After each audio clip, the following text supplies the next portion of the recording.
And let's get started. The first one is personal development. Now, in illustrating personal development, Mr. Schoaf, my teacher, started with money. You know, money's not the only place to start in talking personal development, but it's where he started, so let me share the thoughts he shared with me back then. Let me share them with you. Here's the best lesson I can give you on economics. It's very simple. We get paid for bringing value to the marketplace. That's about as simple as I can put economics. We get paid for bringing value to the marketplace. Now, it takes time to bring value to the marketplace. However, we do not get paid for time, so we cross that out. Mistakenly, the man says, I'm making about $20 for an hour. Not true. If that was true, you could just stay home, right, and have him send your money. So that's not true. We don't get paid for time. We get paid for value brought to the marketplace. Now, since that's true, here's one of the key questions of my talk to you today. Is it possible to become twice as valuable to the marketplace and make twice as much money in the same time? Is that possible? The answer is yes. Could you become 3 times as valuable as you might be right now to the marketplace and make 3 times as much money in the same time? And the answer is yes. 5 times, 10 times? Of course. America is unique. It's a ladder to climb. It starts down here, let's say, at $5 an hour, and it keeps going up. Top income last year, $80 million. The guy who runs Coca-Cola.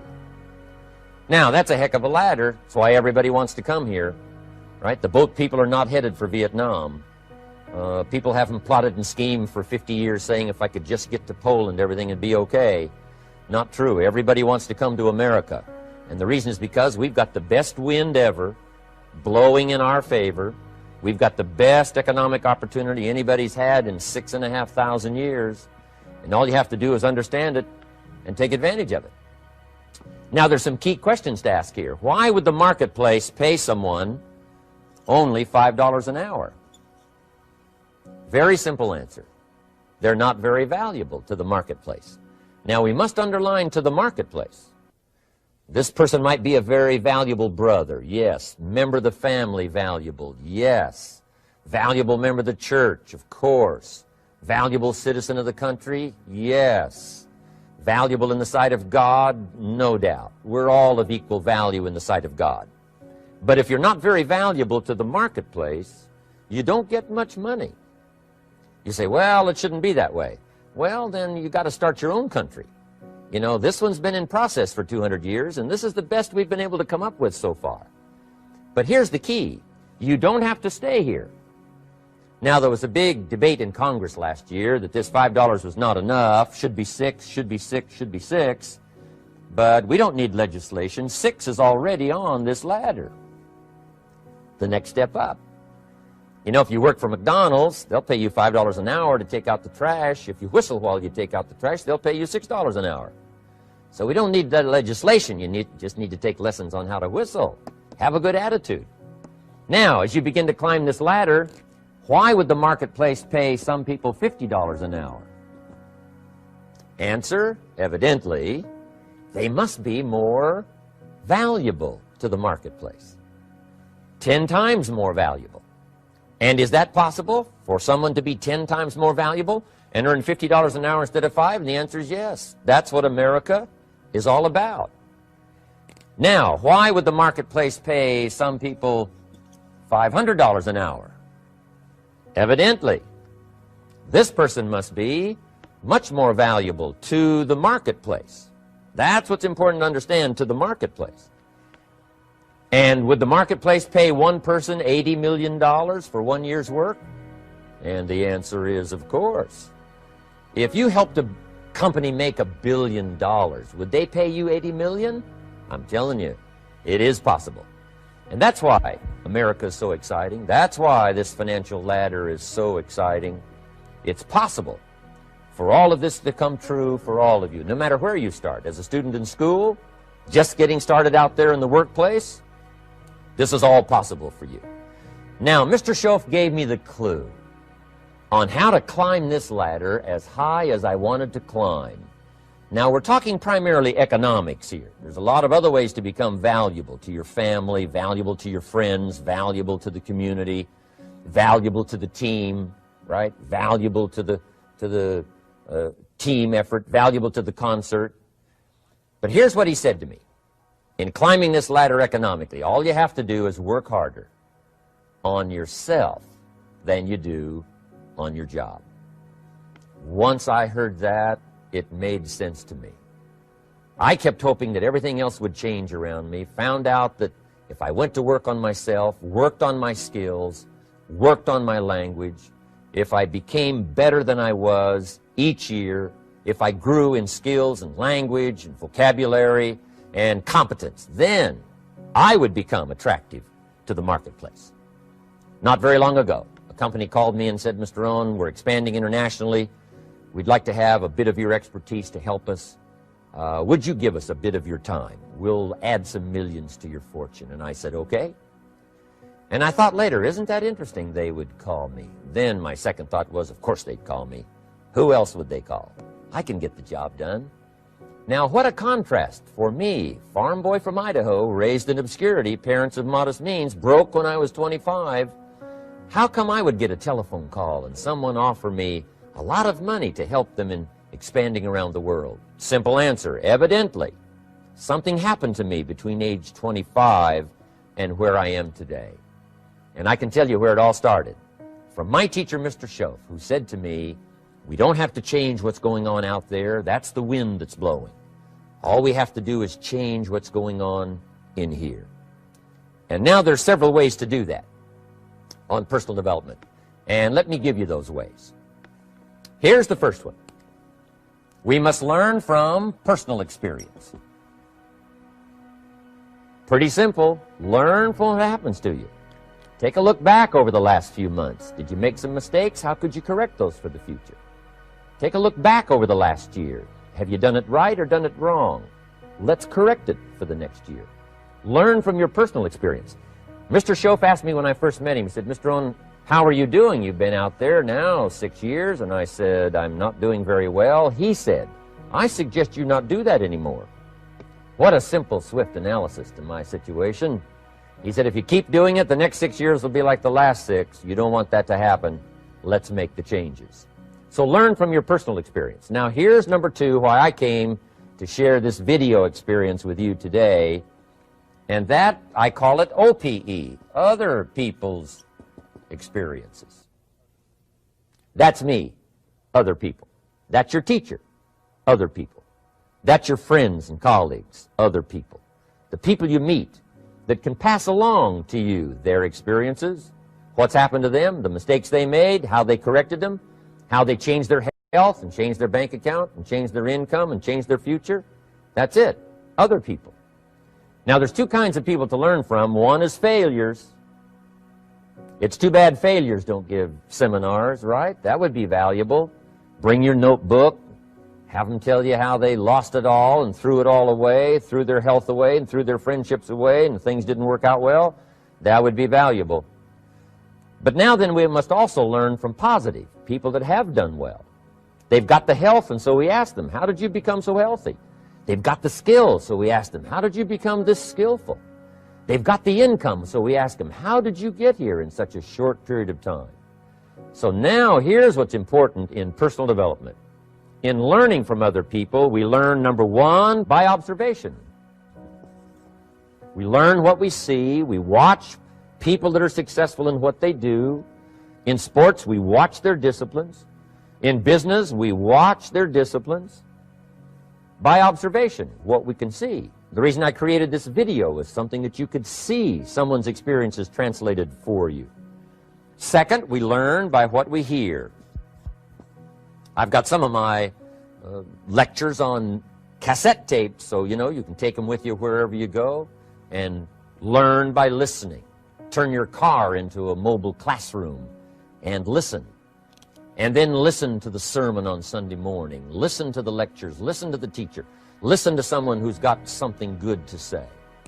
And then number 3 is vitally important on personal development, and that is read all the books you can possibly read in your lifetime. Mr. Schoaf got me started on my library. I've got one of the better libraries. Haven't read everything in it, but I feel smarter just walking in it, my library. At least I was smart enough to buy it. Now I got to be smart enough to read it. And then, of course, I got to be smart enough to decide what's valuable and then do it. But this one is very important. Become a good reader. Some books that helped change my life. Mr. Schoaf recommended, of course, the Bible. And my parents made sure I was a pretty good scholar by the time I was 18. That's been so beneficial for me, drawing from those illustrations, reading about those stories, people who made it and people who didn't make it, and what the difference was. And then other books that helped to really change my life. One called Think and Grow Rich by Napoleon Hill. And then a book that helped me become financially independent by the time I was 31. And that book is called The Richest Man in Babylon by George Clason. And I'm going to share a little bit of that book with you when I get to financial independence today, our 3rd subject. But I started reading the books, attending the classes, making sure that I got in front of people that had something good to say. And then I started keeping a journal. One of the major things my teacher taught me was to keep a journal. He said, don't trust your memory. If you hear something good, just make a little note and write it down. Now, at first I took, notes on pieces of paper and torn off corners and backs of old envelopes. And it didn't serve me well, thrown in a drawer. Then I learned to keep a journal, a bound copy of all my notes. So I would suggest you do the same. Things that impress you, a poem that impresses you. When you attend a class, some of the ideas that impressed you, jot them down.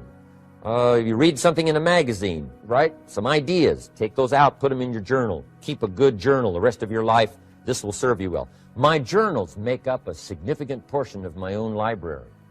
And if you saw my library and saw my journals, I tell you what you'd have to say. This is the library, and these are the journals of a very serious student. No wonder Mr. Rohn is invited to lecture and speak on his experiences around the world. So I want the same thing to happen to you. Value captured that you can resort to later, go back over it and review it, and let it become valuable to you. So that's my first subject, personal development. Work harder on yourself than you do on your job. Develop the skills, learn the lessons, take the classes, absorb all that is being taught to you these days. And then later on, of course, you can sort it out, what's valuable to you and how to refine it for your business and for your life and for your future. But the main thing is to get it and start this process of personal change, personal development. And let me say it one more time. If you will change, everything will change for you.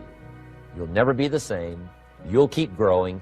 As you look back on a few months, look back on a few years, you won't believe the progress you can make. Economically, your relationship with your family, your friends, and whether you're in sports or economics or whatever, I'm telling you, that whole process of committing yourself for personal change, personal value, can really make your life unique and worthwhile.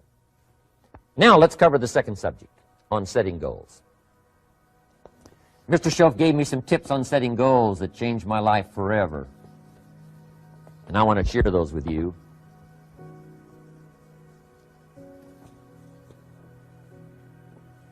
So let's talk about setting goals, and I also want to tie it to personal development, and you'll see how I'm going to do it as I progress here. Setting goals. We need to take a look into the future. There are 4 things to consider in terms of attitude. One is how you feel about the past. Best advice I can give you on that is treat the past as a school. Let it teach you the mistakes you've made, the things that went wrong, the things that didn't work. Don't use the past as a burden to carry, and don't use the past as a club to beat yourself to death. Past losses, past failures, past mistakes. But let the past be a school. Tough school maybe. We've all been through some tough stuff. So if you feel good about the past, draw from it for experience and let it teach you. Then next is how you feel about the future. We've got to have the future well designed. The future is called the promise. And here's what we teach in our leadership series. The promise of the future can be an awesome force for your own future. The promise of the future, designing the future. There's two ways to face the future. One is with apprehension, and the other is with anticipation. I promise you, in my travels around the world, most people face the future with apprehension. And here's why. They don't have it well designed. They've sort of left that up to someone else to fix. But here's the best way to face the future, with anticipation. And you can face the future with anticipation if the future is clear, if the future is well designed. And I would like to have you consider some thoughts with me that help me to really change my future by giving it some thought and some consideration. And here it is. In setting goals, it's very simple. Number one, decide what you want. You just take a little time. You sit down and say, what do I want? What kind of skills do I want? What kind of income do I want for the future? What would I like? Where would I like to go? Places I'd like to visit. Habits I'd like to acquire. Skills I'd like to have. You just take a little time to think about what you want. Economics, friendships, people you'd like to meet, places you'd like to go. You just take some time. And then I suggest, when you've thought about what you want for the future, make a list. Just jot it all down. It's really a very simple process. And then here's number three. Keep all the old lists. I'm telling you, this served me so well, keeping my old list of goals. I look back now 10, 20 years ago at goals I set, lists I made, and I smile now because here's what I thought was so important, 20 years ago. Now some of those things aren't even on my list. I've got a new list. I've grown. I've changed. I've matured.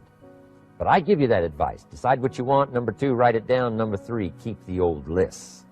And then here's number four.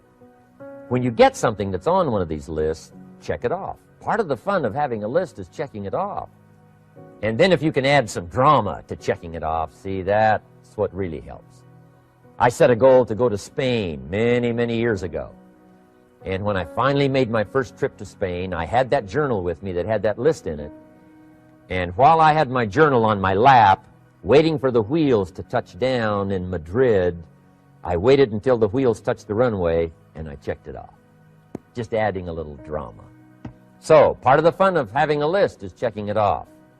Now, here's what's important about the lists and designing your future. If the future gets clear, the price gets easier. Because you got to remember, for every promise, there's a price to pay.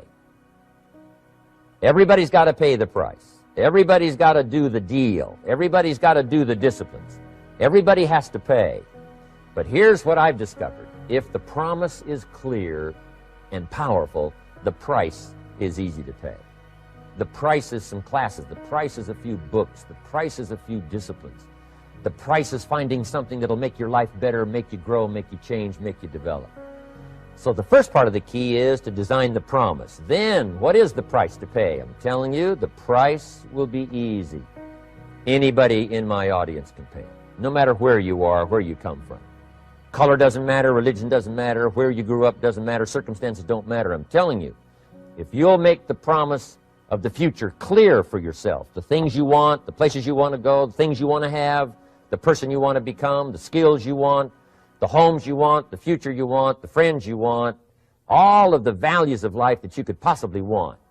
If you'll make that clear, make those lists, and be serious about it, I promise you it's an easy price to pay. Anybody can pay it. And the best advice I can give you is, if I can do it, you can do it. Farm boy from Idaho, raised in obscurity. I changed my life, turned it upside down, turned it all around, found economics, found future, found promise, and if I can do it, you can do it. So, start setting your goals and see if you can't get a better excitement going for the things you want to accomplish for the future. Now here's my third subject, and that's called financial independence. Oh, by the way, before I get to financial independence, let me cover one more point. One of the major reasons for setting goals is for what they make of you in achieving them. My teacher advised me when I first got started at age 25, he said, Jim, why don't you set a goal to become a millionaire? He said, it's got a nice ring to it. you know, enough zeros to impress your accountant. And he said, I'm here to help you. You're only 25 years old. You've been to 1 year of college. You've got a beautiful family, every reason to do it. Why don't you set a goal to become a millionaire? And he said, here's why. And I thought, he doesn't need to teach me why. Wouldn't it be nice to have $1 million? He said, no, then you'll miss it. He said, here's why. For what it will make of you to achieve it. I'm telling you, that statement changed my life. Set the kind of goals that will make something of you to achieve them. He said, now, once you become a millionaire, what's important is not the money. I thought, that's kind of strange teaching. He said, honest, it isn't important. He said, you could just give the money away. Now, I did better than that. I lost it all. By the time I was 31, I was a millionaire. By the time I was 33, I was broke. And I'll tell you a little bit about that story later. But when I lost all my money, guess what? I found out Mr. Schoaf was right. What was valuable was not the money. What was valuable was what I became to earn the money. The skills I had, the knowledge I had about the marketplace, the values that I had going for me. They were more valuable than the money. And here's an important statement to remember. It's not what you get that makes you valuable. It's what you become. So part of the key here is to set the kind of goals that will make something of you. Don't set them too low so that you don't have to grow and you don't have to read and you don't have to try and you don't have to stretch. Don't set them too low. And then don't sell out. Don't go for something that's going to cost you your virtue or cost you your values or sell out your principles. There's a good middle road here to follow. Goals that will inspire, goals that will help you grow, change, develop, and become better than you are. Okay. Now let's talk about financial independence. How to become rich by 40, 35 if you're extra bright, much sooner if you find an opportunity like I did. Let me show you how I did it. Financial independence. First of all, I like the phrase financial independence. Some people are a little bit concerned about using the word becoming rich or becoming wealthy, and I can understand that. I struggled a little bit with this. Is it okay to go for becoming rich, go for becoming wealthy? And maybe that's a bit too strong a word or strong a term. So here's what I've come up with that I think is comfortable for me, and that is how to become financially independent. I think it's every person's heritage here, especially in America, to become financially independent. Now, let me give you my definition of financial independence. Financial independence is the ability to live from the income of your own personal resources. Financial independence. Now, it depends on how you want to live. If you need $2,000, $3,000 a month, if you need $4,000 or $5,000 a month, if you need $10,000 a month, some people may need, $100,000 a month.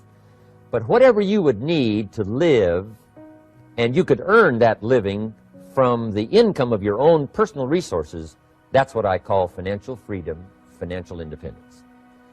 And let me show you how to acquire it. If you start at age 15, between ages 15 and 35 is 20 years.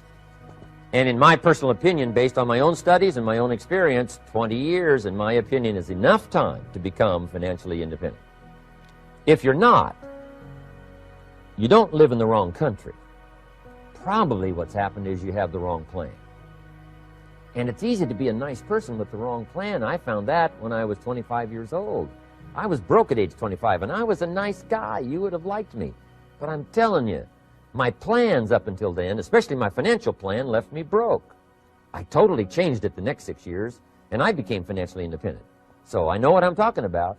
It is possible in a reasonable amount of time, 15 to 35, whatever, 20 years' time, enough time. You can do it in a much shorter period of time, like I did if you want to. But this is a reasonable enough time. But here's number one. First of all, you got to have the right philosophy. Philosophy is our ability to gather knowledge and sort through it and decide what's valuable. To develop a philosophy about life, a philosophy about our health, a philosophy about our family relationships, a philosophy about economics. And if you develop the right philosophy, that's what helps to set this sail so that in 6 years it takes you where you want to go, instead of winding up like I did that first 6 years of my economics, broke, no money, empty bank account. The right philosophy. Now let me give you a couple of philosophies to consider. Here's the first one. It's called the philosophy of the poor. And here it is. Poor people usually spend their money and invest what's left. That's the philosophy of the poor. Now here's the philosophy of the rich. Rich people invest their money and spend what's left. And here's the startling answer. It really doesn't matter what the amount is. What's most important is not the amount. What's really important is the philosophy. So I would ask you to adopt this philosophy of spending after you have invested. Invest first, then spend. And I've got a little formula that I'm going to share with you. Now, what should a child do with $1? I mean, there's a lot of debate going on, I'm sure, across the country on what a child should do with $1. Here's one opinion. It's only a child and it's only $1. What difference does it make? Well, in my opinion, it makes all the difference in the world. A person's economic future starts with a child with $1. Somebody says, oh, no, you're only young once. Let him spend it all. Well, when would you hope that would stop? Somebody says, well, wait till he's 50 and broke like me, and, and then he'll learn. Well, no, we don't want to wait that long. If I would have known earlier than age 25, I would have changed. In high school, if they would have had classes called Wealth 1, Wealth 2, I'd have taken both classes. I would not have waited until age 25. So, the earlier the better. So, what should a child do with $1? Here's the simple premise to begin with. Don't spend it all. And if a child wants to spend the whole $1, you got to say, hey, don't spend it all. Don't spend it all. They'll say, why not? It's my $1. I earned it. You say, I know you earned it, but don't spend it all. They'll still say, why not? Say, let me show you why not. So you put them in your car, take them to the other side of town, and show them where people live that spend the whole $1. You just drive them around. Kids learn best by visual. Just drive around and say, would you like to live here? Kid says, no. Would you like to live like these people live? Kid says, no, no. Then you can't spend the whole $1. So, kids will get the message. So, take them to the other side of town, show them around, unless you already live there, and then just show them around. Anyway, don't spend the whole $1. Now, let me give you my best view of what to do with $1. And I promise you, if you started at age 15, now if you're over 15, right, you've still got plenty of time. You still got 20 years. If you're 30, you still got 20 years. I mean, you still got plenty of time to start what I'm about to share with you. What to do with $1. Here's my first bit of advice.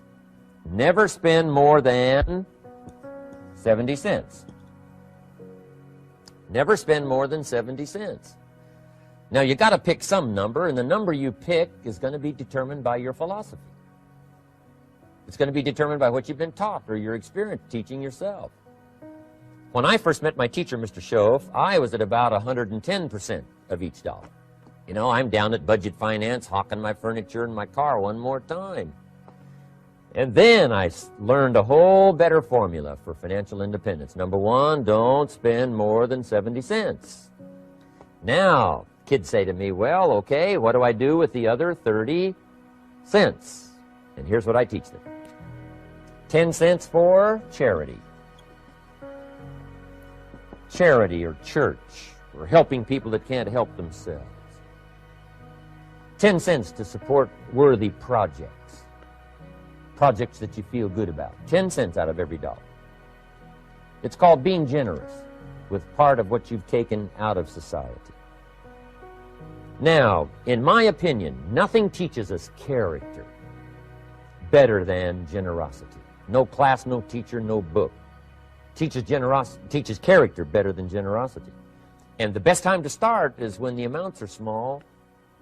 And I know if kids learn these lessons well, they'll give a dime out of $1, help people that can't help themselves, support worthy projects.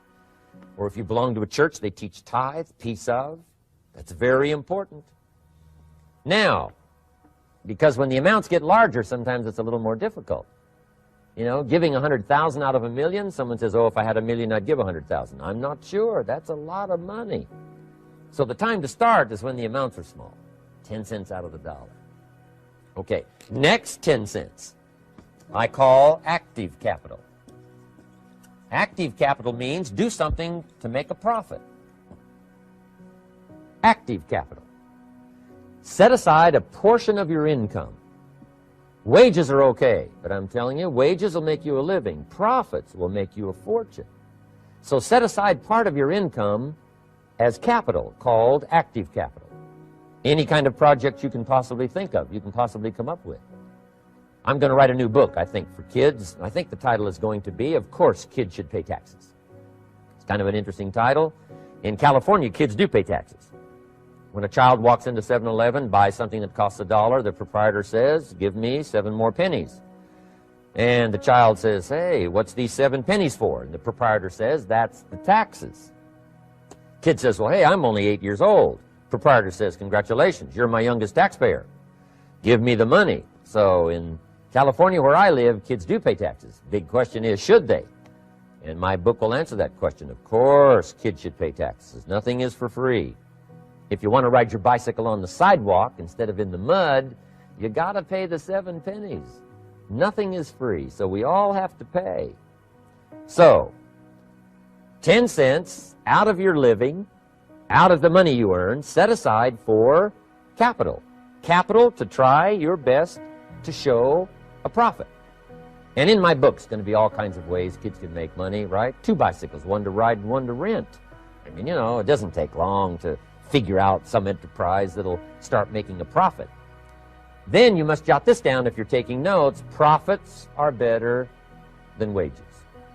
1, you can't usually start wages until you're about 16, 15, 16.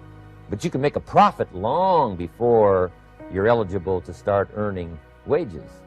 And then there's no limit to profits. And they can double and triple and quadruple. You know, there's no limit. It's incredible how fast profits can grow. So profits are better than wages. Wages make you a living. Profits make you a fortune. Now, the third 10 cents is vitally important. I call it passive capital. Capital you let somebody else use. A financial institution, stocks and bonds, mutual funds, whatever. Let someone else use it. You furnish the money. They use it to make a profit, but they pay you for the use of it, called interest. And here's one of the things that'll make you financially independent fairly quickly, and that's called compound interest. And this is how you get it. Letting someone else use a portion of your money, your substance. They show the profit, they pay you interest. And this passive capital, I'm telling you, over a sustained period of time, if you'll develop this little 10, 10, 10, and 70, especially starting at age 15, I'm telling you, by the time you're 35, you will be financially independent. You'll have the ability to live from the income of your own resources. And then one more point on passive capital. There's a Bible philosophy. I'm an amateur on the Bible. But there's a Bible philosophy that teaches the borrower is servant to the lender. And if you want to be in a powerful position as you grow older, finally when you become mature, maybe have your own business, things have worked out for you for the future, the position you always want to be in is the power position. And that's called the lender. The lender is the power position. So if kids learn early enough, and then you ask them what they'd like to be when they grow up, I'm telling you, once they understand, they'll say, well, one of the things I want to be is one of those lenders. That's the power position, not the spender. No, you'll be pitied the rest of your life if you just become a spender. You got to become a lender. And I think this is the one formulas to follow. 10 cents out of every dollar. Let someone else use it. Be the lender, power position. Then try to show a profit. Can't we teach our children how to take $1, search the neighborhood, find a broken wagon, pay $1 for it, bring it home, you know, clean it up, sand it until it's clean, paint it red till it shines, straighten out the wheels till they're true, take it back to the neighborhood, sell it for $5? Anybody can do that. Now, does the child deserve $4 profit? And the answer is yes. Society now has a mended wagon. And that's what America's all about. Finding something, touching it, making it better, making a profit, taking part of your resources, helping people who can't help themselves. Let someone else use it to make a profit. Some projects require more capital than one person has. Exciting. and then let them pay you for the use of it? America's had this philosophy now all these years. Communism has taught all these years capital belongs in the hands of the state, not in the hands of the people. We've been teaching all these years capital belongs in the hands of the people, not in the hands of the state. And we turned out to be right. Capital in the hands of the kids, capital in the hands of the people. Enterprises that make a profit, enterprises that grow. It's the hope of our future. So that little simple formula, I hope, will help you. Now, one more key on financial independence, and that is attitude. Attitude. Here's number one. I used to say, I hate to pay my bills. My teacher straightened me out on that. He said, let's see, Mr. Rohn, what you hate to do is pay $100 on an account and reduce your liabilities and increase your assets. I said, well, no, not if you look at it that way. He said, well, it all depends on how you look at it. So wouldn't you love to pay your bills, reduce your liabilities, increase your assets? You got to have that kind of attitude. I found out the same attitude about taxes. I used to say, I hate to pay my taxes. And Mr. Shoaff said, well, that's one way to live. But don't you understand? Taxes is how we care and feed the goose that lays the golden eggs. Wouldn't you want to do your share? Someone says, yes, but the goose eats too much. Probably true. But hey, we all eat too much. We all need to go on a diet. Better a fat goose than no goose. So I finally became a happy taxpayer. Now, I think taxes are too high, so I'm working to get taxes lowered for our economic future. But then whatever they turn out to be, I gladly pay and do my part, because that's what makes the whole system run, each of us doing our part. Now, I want these three subjects to be valuable for you. I want them to have meaning for you. I want you someday to be financially independent. I want you to have the personal development so that you feel good about yourself.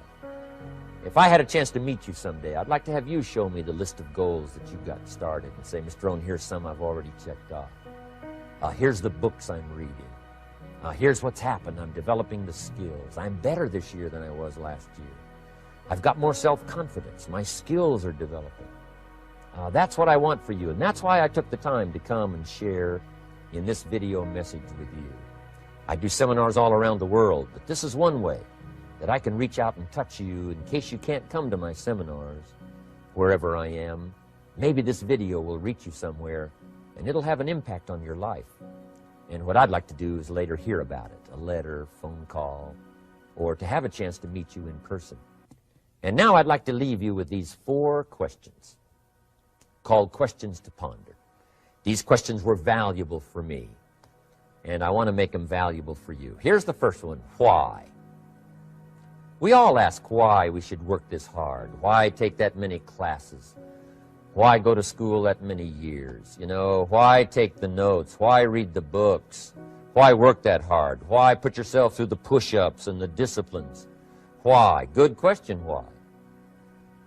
Best answer to why, I think, is the second question. Why not? Why not see how many books you can read, how many classes you can take, how many skills you can develop? Why not see how valuable you can become to the marketplace and to your friends and to your family? Why not see what you can make of yourself? Why not see how far you can go, how much you can see, how much you can earn, how much you can share? Why not? That's the heritage all of us have, in America especially, is to see what we can make out of our lives now that we've been given this extraordinary opportunity. Now, my third question I'd love to ask you in person. But since I can't do it in person, I want to ask it of all of you. But I want you to take it personally. And my third question is, why not you? Why not you with good self-esteem? Why not you starting to change and setting goals?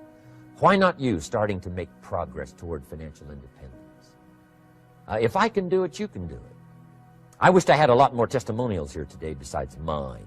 A whole steady stream that would come by and tell you their story. Someone who started with nothing, finally run a big enterprise. A mother who was on welfare, now she owns her own business. In addition to my story, I wish I had a lot more. And if all of them told their story, guess how they would probably wind up their story? They'd probably say, just like me, why not you? If we can read, you can read. If we can change, you can change. If we can figure it out, you can figure it out. If we can turn it around, you can turn it around. There isn't anything you can't accomplish. That's what those testimonials would say. And so I want to say it to you personally. Why not you? You've got the brains, you've got the stamina, you've got the vitality, you've got the interest, you've got your life ahead of you, you've got the future. You can do it. If anybody can do it, you can do it. If one of us can do it, hey, we all can do it. And now here's my last question. Why not now? This is a good time as the 20th century starts to wind down, a few more years as we get ready for century 21. What a good time to set your goals, work on yourself, work on your skills. What a good time to get it together. What a good time to start this process. Personal development, growing, changing, developing, having a good plan for your money and for your life and for your future. Why not now?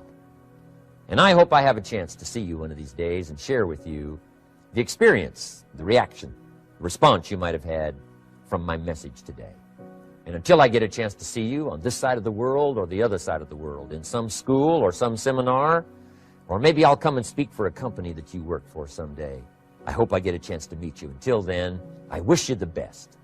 I want all that I've gotten to be yours and much, much more. God bless. Goodbye.